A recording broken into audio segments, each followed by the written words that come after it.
사무엘상 23장 19에서 29절 말씀입니다.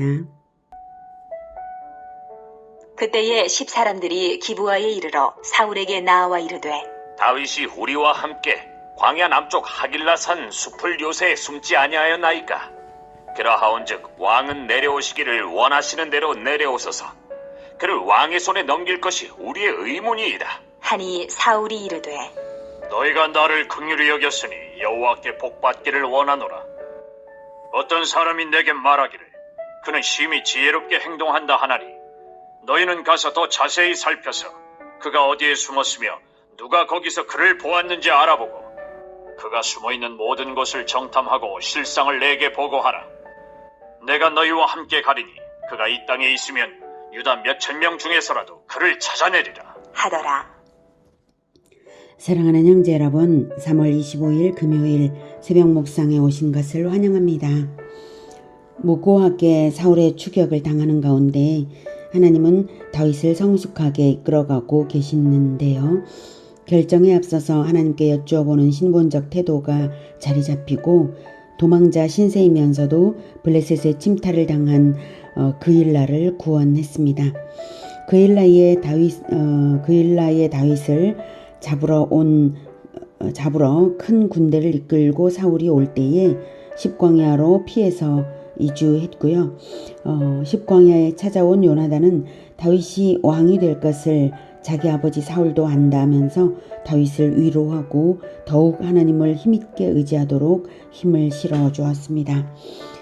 다윗의 도피 행로를 지도로 먼저 볼게요.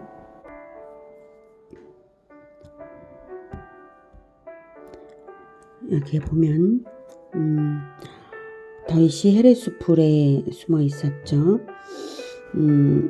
모압에서 되돌아와서 헤레스풀에 있었다가 그일라로 갔는데 그일라에서 블레셋을 구하려고 그일라에 갔고 거기에서 다시 시브로 떠나오게 된 것은 그일라 백성들이 배반할 것이라는 말씀을 하나님께서 알려주셨기 때문입니다.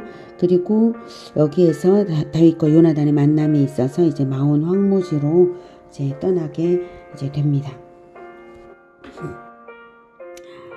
19장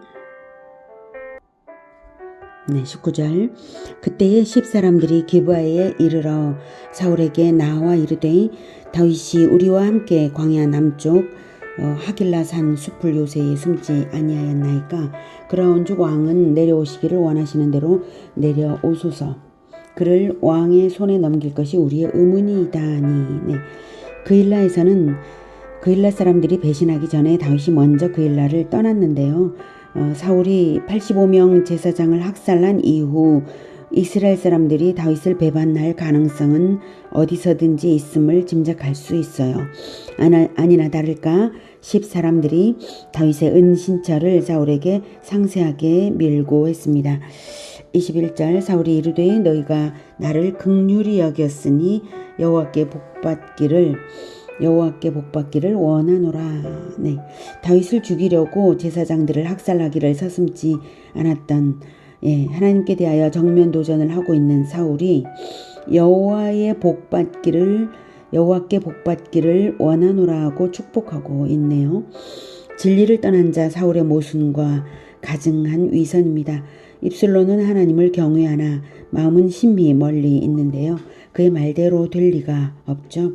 아무튼 이번 밀고는 매우 상세한 밀고였기에 이번이야말로 다윗을 잡을 절호의 기회라고 사울은 판단했습니다. 그래서 더욱 빈틈없이 정탐 지시를 합니다. 22, 23절에서 아주 자세하게 모든 곳을 정탐하라. 23절에서 그가 숨어있는 모든 것을 정탐하고 보고하라. 이렇게 하죠. 사울은 다윗이 도피할 것까지를 염두에 두고 그가 도피할 수 있는 모든 장소를 정탐하게 했습니다. 퇴로를 차단하는 방법으로 이번에야말로 반드시 잡으리라고 한 것입니다. 십광야를 사진으로 볼게요. 네, 여기가 십광야입니다. 24절로 돌아갑니다. 그들이 일어나 사울보다 먼저 시브로 가니라.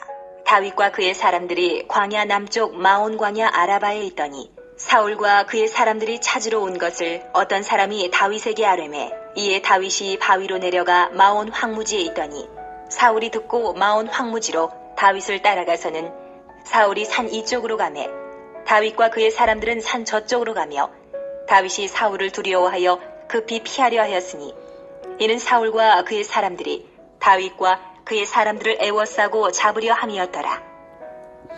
마온 황무지로 피한 다윗과 추격하는 사울의 쫓고 쫓기는 추격전이 숨가쁘게 벌어지는 장면입니다. 다윗은 사울을 피하려고 많이 화급했습니다. 왜냐하면 사울은 마온 황무지를 애워싸고 포위망을 좁히면서 다가왔기 때문입니다.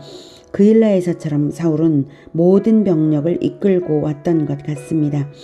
다윗이 아무리 협곡을 이용하면서 피할지라도 포위 작전에는 방법이 없거든요. 마온 황무지 사진을 볼게요. 네, 이렇게 험난한 곳들이 있어서 이런 지형을 이용을 했습니다. 그럴지라도 사울은 모든 병력을 이끌고 이제 왔던 것입니다. 네, 마온 황무지는 바로 여기에 10에서 마온 황무지로 이제 내려왔고요. 하지만 사울이 아무리 완벽한 추격을 할지라도 하나님께서 섭리하시면 다윗을 절대 내어주시지 않죠. 27절로 갑니다. 전령이 사울에게 와서 이르되 급히 오소서. 블레셋 사람들이 땅을 침노하나이다. 이에 사울이 다윗 뒤쪽 길을 그치고 돌아와 블레셋 사람들을 치러 갔으므로 그곳을 셀라하마 느곳이라 칭하니라. 다윗이 거기서 올라가서 엔게디 요새에 머무니라. 네, 때를 같이하여서 하나님은 블레셋의 침공을 허용하심으로써 사울 스스로 되돌아가게 만드셨습니다. 사울이 전 병력을 다 이끌고 왔기 때문에 완전히 비워진 사울의 성을 블레셋이 침공했는지도 모르겠습니다. 그래서 다시 오히려 사울로 하여금 화급하게 돌아가게 만드신 것입니다. 하나님은 이처럼 하나님의 대적을 이용하여 대적을 물리치신 것입니다. 역사 속에서 하나님은 이렇게 대적의 손으로 대적을 치게 하는 섭리로서 하나님의 사람들을 보호하셨습니다. 하나님의 사람들이 가장 약하고 위기 가운데 있을 그때에 하나님은 섭리와 능력으로서 보호하시고 승리를 주시는 것입니다. 그러니 하나님 편에 있다면 아무것도 걱정할 필요가 없습니다. 셀라하마 느곳이란 경계의 절벽, 분리의 절벽이라는 뜻인데요. 바로 하나님이 경계의 절벽을 쳐주시는 것이죠. 다윗이 절벽을 이용하여서 사울로부터 분리되려 했던 것을 의미하기도 하겠지만 하나님의 섭리가 오히려 추격자로부터 경계의 절벽이 되신다는 의미입니다. 마치 다윗 주변에 눈에 안 보이는 경계의 절벽이 설치되어 있는 것처럼 하나님께서는 다윗을 눈동자처럼 보호하고 계시며 악한 자가 건드리지 못하게 하신 것입니다. 최종적으로 다윗이 피한 엔게디 요새 사진입니다. 네, 엔게디 요새입니다. 오늘은 아슬아슬한 추격전 중에 섭리로서 추격자를 돌아서게 하시는 하나님을 만났습니다. 하나님이야말로 가장 안전한 도피성이 되십니다. 마귀가 우리를 찾아내어서 참수하려 들지라도 언제나 하나님께 피하고 의지하며 우리는 보호 속에서 승리할 수 있습니다. 어떤 어려움이 있더라도 반드시 하나님을 힘있게 의지하도록 하기 위해 이러할 때에 기억하도록 요나단을 미리 보내셔서 힘을 실어주셨던 것 같습니다. 위기와 고난이 닥칠지라도 친구 되시며 요새 되시고 경계의 절벽이 되시는 하나님께서 우리 모두를 끝까지 보호하시기를 기원하며 또한 믿습니다. 기도하겠습니다.